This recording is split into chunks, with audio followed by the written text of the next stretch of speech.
Good morning, everyone. Today, I'd like to discuss my paper that was published in ASCE Journal of Hydrologic Engineering. ASCE Journal of Hydrologic Engineering is the world's #1 journal for hydrology studies.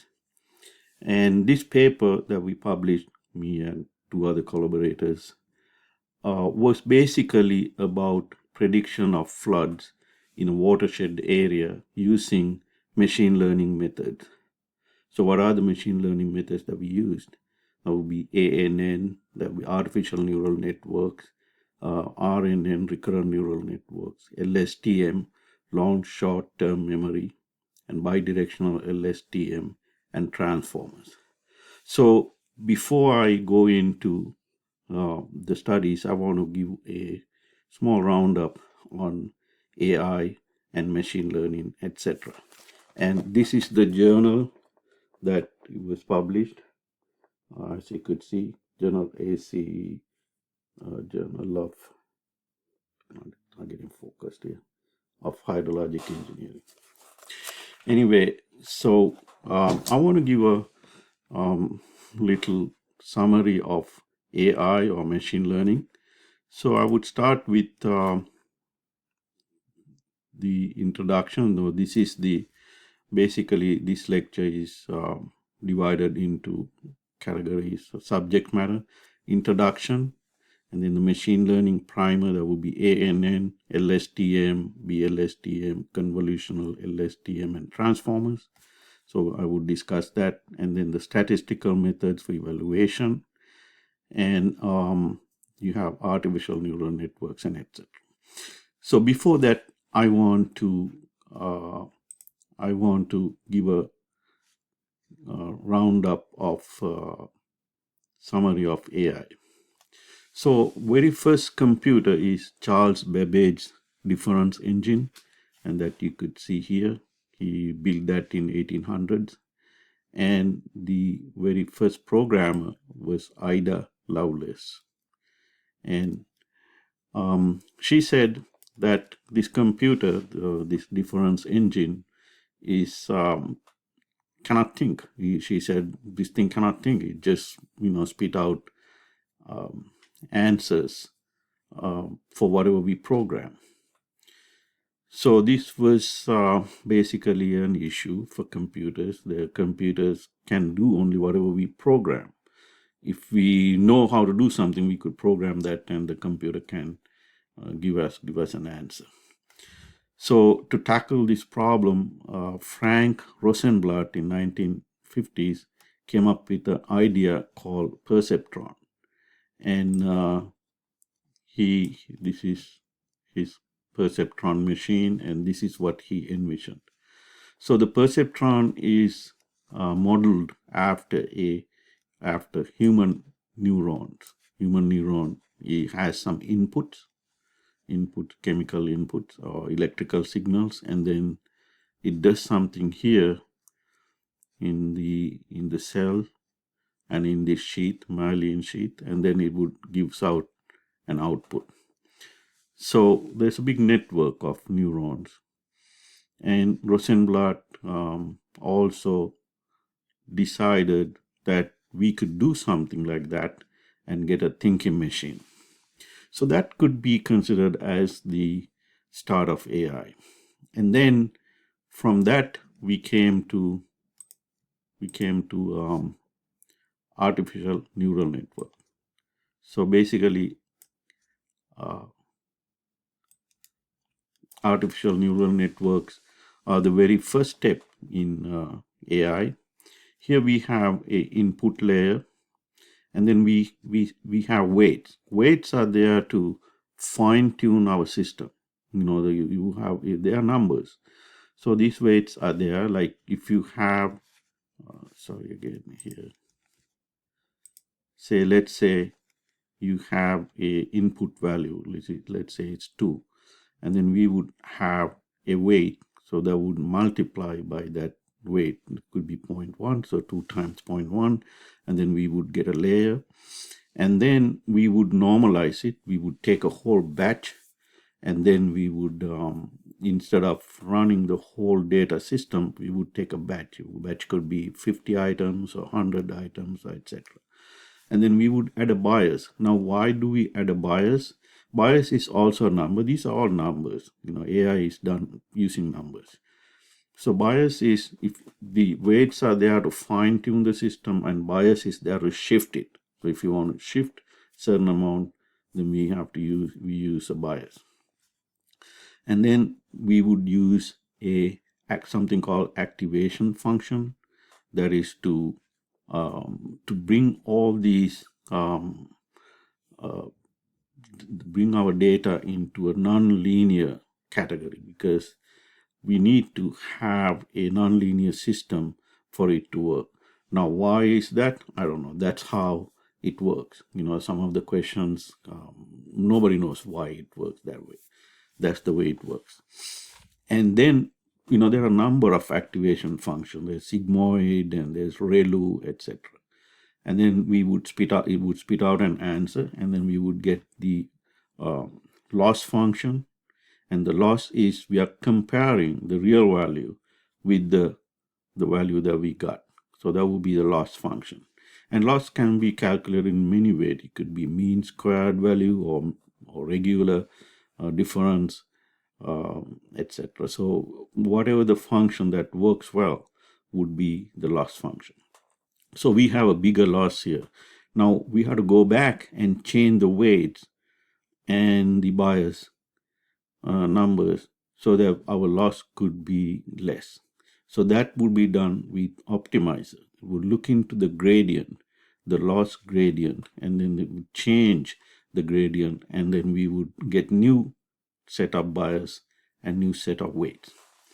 And when the second row of input comes, now we are computing with new set of weights and new bias, and we would get a different answer. So that answer also we would go through the loss calculation, and then we would optimize it and go back and change the weights again. So the process would continue until we are satisfied that we are getting a good answer. So this is the basic structure of ANN. So now let's look for the next one, is the recurrent neural network.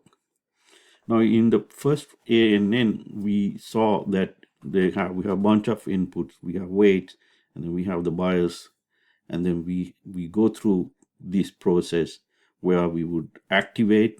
We would use an activation function to bring non-linearity into the system, and then we would compare our output with the correct answer that we know. We know the correct answer during the training. So we find the loss function could be anything, could be mean squared or regular loss functions. And then we would go back and change the weights, and that's the optimizer. But as you could see, we are not using memory. We are not using the past data in our system. We always use new data coming in. So there is no memory in artificial neural networks. So that's why someone came up with this idea of recurrent neural network, where when we come here, we would put back some of the information back to the layer. So when the second set of input comes, the first set of inputs or the answers from the first set of inputs also would be considered. So this is trying to bring memory into the system. But this was further developed using LSTM, long short-term memory it's called. So this is at the middle, you could see the LSTM engine. Here we would have xt, the input at t, and here xt minus 1, that would be the past, t minus 1 seconds or minutes, or t minus 1 input, the input before t.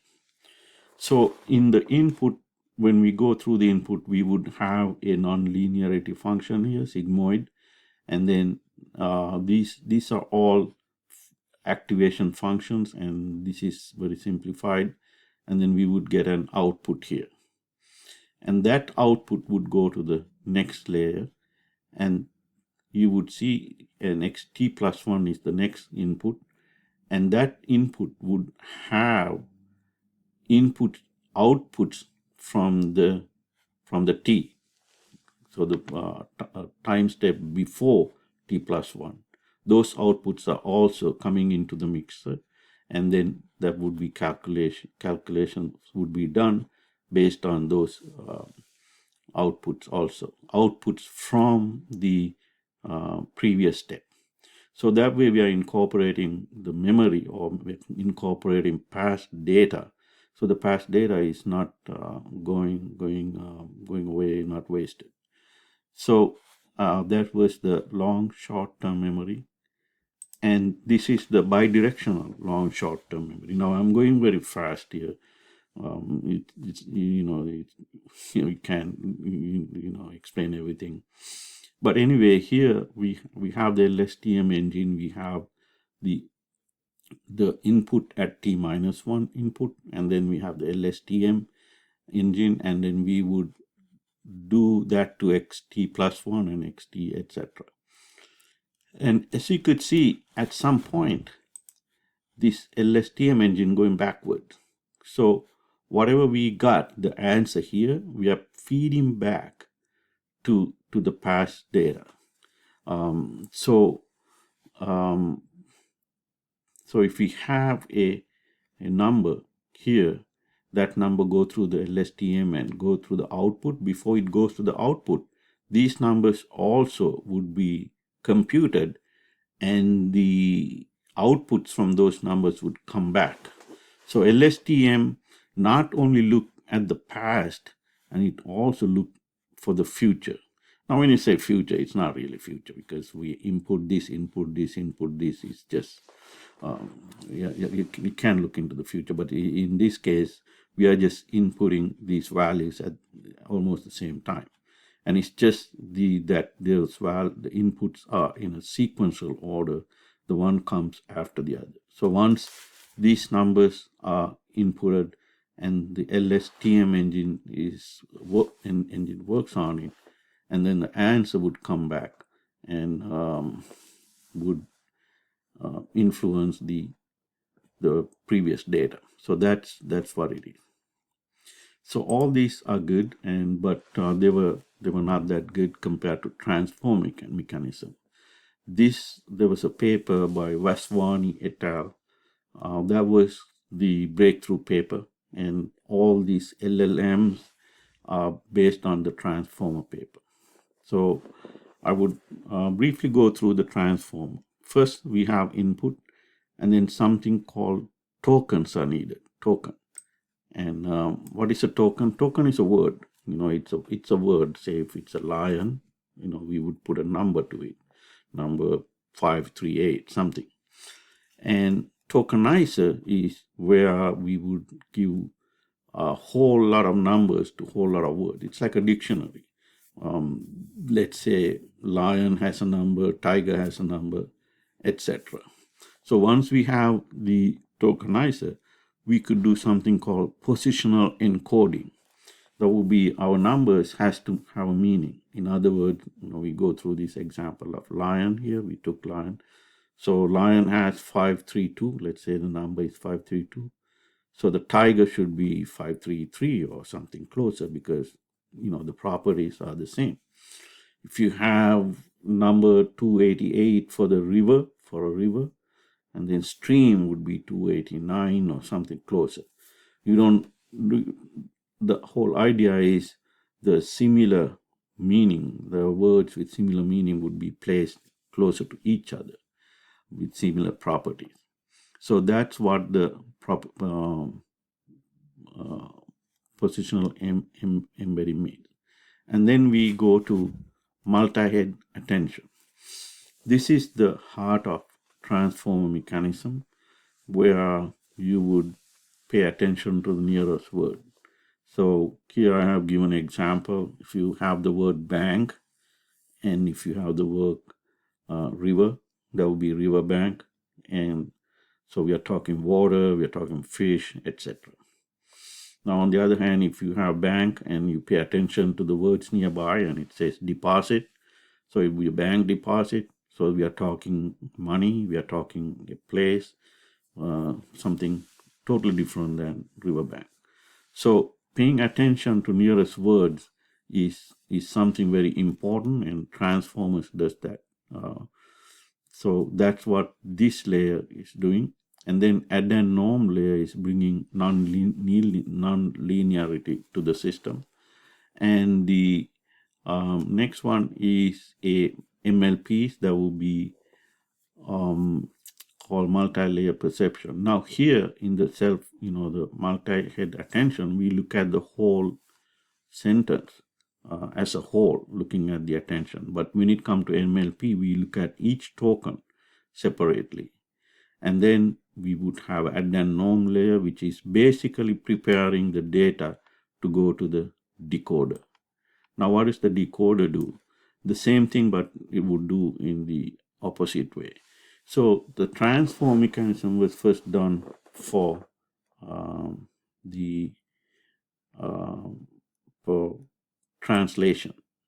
So translation of languages, English to French or English to any other language. So you would go through this process and get the context, and then do the opposite and with the other language and get the sentence. That's what the transform mechanism does.